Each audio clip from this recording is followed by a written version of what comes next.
Hello viewers, welcome to my channel Easy 60. இன்னைக்கு Tamil Nadu syllabus standard 8 ஓட chapter 1 exercise 1.6ல question number 3 பார்க்கலாம். evaluate அப்படினு சொல்லி கொடுத்திருக்காங்க. first question பாத்தீங்கன்னா 1/2 the whole cube அப்படினு கொடுத்திருக்காங்க. இப்போ இந்த 3ய வந்து நம்ம தனித்தனியா பிரிச்சிரலாம். power 3 வந்து 1 power 3 by 2 power 3 அப்படி பிரிச்சுக்கலாம். 1 power 3 என்ன அர்த்தம்? 3 வாட்டி 1 மல்டிப்ளை பண்ணணும் டிவைடட் பை 2 power 3 னா 2 into 2 into 2. 1 எத்தனை வாட்டி மல்டிப்ளை பண்ணாலும் 1 தான். 2 2s are 4, 4 2s are 8. So 1/8 தான் இந்த ஃபர்ஸ்ட் சம்மோட ஆன்சர். புரியுதா? செகண்ட் சம் 1/2 ஹோல் பவர் -5ன்னு இருக்கு. அதே மாதிரியே நியூமரேட்டரில் இருக்கிற 1க்கு தனியாக பவர் -5 டிவைடட் பை 2 பவர் -5. அதாவது இந்த பவரை நியூமரேட்டருக்கு தனியாக டினாமினேட்டருக்கு தனியாக பிரித்து கொடுத்துக்கோங்க.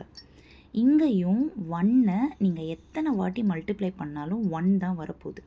அது நெகட்டிவ் பவராக இருக்கா பாசிட்டிவ் பவராக இருக்கா அப்படிலாம் நீங்கள் பார்க்க வேணாம். 1 பவர் சம்திங் வந்துட்டாலே அது 1 தான் டிவைடட் பை 2 பவர் -5. இப்போது 2 பவரில் இருக்கிறது நெகட்டிவ் பவராக இருக்குது. அப்போது நம்ம என்ன பண்ணணும்? ஃபார்முலா படி ரெசிப்ரோக்கல் பண்ணணும். இப்போது இங்கே 2 பவர் -5 டினாமினேட்டரில் இருக்குது. அப்போ நம்ம அதை நியூமரேட்டருக்கு ஷிஃப்ட் பண்ணிட்டோம்னா நெகட்டிவ் 5 வந்து என்ன ஆகிடும்? பாசிட்டிவ் 5ஆக மாறிடும்.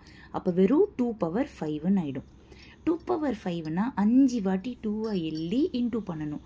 2 2s are 4, 4 2s are 8, 8 2s are 16, 16 2s are 32. So second சம்மோட ஆன்சர் வந்து 32. நான் ஒரே மெத்தட்லையே எல்லா சம்முமே சொல்லி கொடுத்துட்ருக்கேன். அதனால் கேர்ஃபுல்லாக என்னோடய வீடியோஸை வாட்ச் பண்ணிக்கோங்க. தேர்ட் சம்முக்கு போயிடலாம்.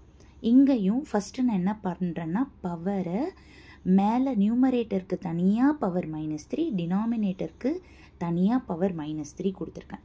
இப்போ இந்த சம்மில் பார்த்தீங்கன்னா ரெண்டுத்துக்குமே நெகட்டிவ் பவர் தான் இருக்குது. அப்போது நியூமரேட்டர் டினாமினேட்டருக்கு போயிடணும், டினாமினேட்டர் நியூமரேட்டருக்கு வந்துடணும். கரெக்டாக? அப்போது 6 பவர் -3 மேலே வரப்போ 6 பவர் 3 ஆயிடுது டிவைடட் பை -5 பவர் -3 கீழே போயிடும். அப்போ -5 பவர் +3 ஆயிடும். இங்கே நல்லா கவனிச்சுக்கோங்க. இங்கே உள்ளே இருக்கிற மைனஸ் மாறாது, பவர் தான் மாறும். உள்ளே இருக்கிறது அப்படியே தான் இருக்கும். இப்போ 6 பவர் 3ன்னா 3 வாட்டி 6ஐ இன்டூ பண்ணணும் டிவைடட் பை -5 பவர் 3ன்னா 3 வாட்டி -5ஐ இன்டூ பண்ணணும்.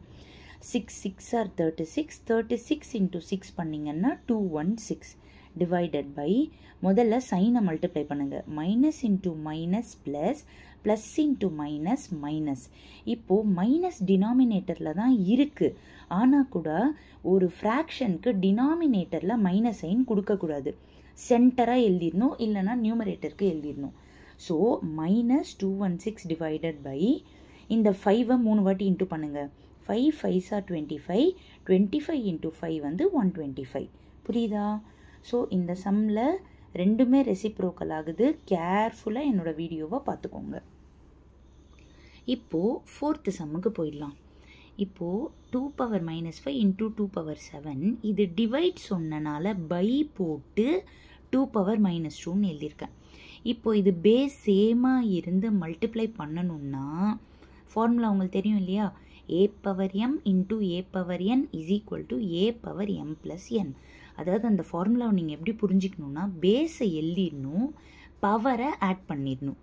அதாவது -5 + 7 டிவைடட் பை இது 2 பவர் -2 அப்படியே தான் இருக்க போகுது. ஸோ 2 பவர் 7 - 5 வந்து 2 வந்துடும் பை 2 பவர் -2. இதே மாதிரியே எக்ஸாம்பிள் 1.36ல் நான் ஒரு சம் சொல்லி கொடுத்துருக்கேன். வேணும்னா என் வீடியோவில் திரும்பவும் போய் பார்த்துக்கோங்க. இங்கே நியூமரேட்டர் பாசிட்டிவ் பவராக இருக்கிறனால நியூமரேட்டரை அப்படியே எழுதிட்டேன். ஆனால் டினாமினேட்டர் நெகட்டிவ் பவராக இருக்கிறனால இதுவுமே நியூமரேட்டருக்கு வரும். அதனால் நடுவில் இன்டூ சிம்பிள் போடணும், மறக்காதீங்க. அப்போது இது நெகட்டிவ் பவர் மேலே வரப்போ 2 பவர் 2 ஆயிடுது. 2 பவர் 2ன்னா என்னது? 2 2s are 4. இங்கேயும் 2 2s are 4. அப்போ 4 4s are 16ன்னு வந்துருச்சு. ஸோ ஃபோர்த்து சம்மோட ஆன்சர் 16. இப்போ லாஸ்ட் சம்முக்கு வந்துடலாம். இப்போது இதை எழுதி இங்கே டிவைடு இருக்கிறனால பை போட்டுட்டு இதை எழுதியிருக்கேன். சரியா? இப்போது இங்கே பார்த்தீங்கன்னா இது அப்படியே 6 பவர் -2 இது அப்படியே நான் மேலே கொண்டு வந்துடுறேன். ஏன்னா நெகட்டிவ் பவர்ன்றனால இது ரெண்டுமே நெகட்டிவ் பவராக இருக்கா, இது அப்படியே கீழே கொண்டு போயிட்டேன். புரியுதா? இப்போது 6 பவர் 2 அப்படியே இருக்குது. 2 பவர் 1ன்னா என்ன அர்த்தம்? வெறும் 2 தான். 3 பவர் 1ன்னா என்ன அர்த்தம்? வெறும் 3 தான். இப்போது 2 3s are 6ன்னு ஆயிடுது. இப்போது இது உங்களுக்கு தெரியுதா? பேஸ் சேமாக இருக்குது, ஆனால் டிவைடு இருக்குது. என்ன formula? a power m by a power n equal to a power m minus n. அப்படின்னா என்ன பண்ணணும்? பேஸை அப்படியே எழுதிட்டு பவரை மட்டும் நீங்கள் மைனஸ் பண்ணணும். ஃபஸ்ட்டு நியூமரேட்டரில் இருக்கிற பவர் 2 போட்டுட்டு மைனஸ் டினாமினேட்டரில் பவரே இல்லை. பவர் இல்லைன்னா 1ன்னு அர்த்தம். ஸோ -1ன்னு போட்டுக்கோங்க. அப்போது 6 பவர் 2 மைனஸ் 1. 2 மைனஸ் 1 எவ்வளோ? 1 தான். பவரில் 1 போட வேண்டிய அவசியமே கிடையாது. அப்போ 6 தான் இந்த சம்முடைய ஆன்சர். ஓகேவா? இப்போது எல்லா சம்மும் ஒரு வாட்டி லாங் ஷார்ட்டில் காமிச்சிடுறேன், பார்த்துக்கோங்க. ப்ளீஸ் என்னோடய சேனலை சப்ஸ்கிரைப் பண்ணிங்கன்னா தான் டெய்லியுமே நான் போடுற வீடியோஸ் உங்களுக்கு நோட்டிஃபிகேஷனில் வந்துகிட்டே இருக்கும். Thank you so much viewers.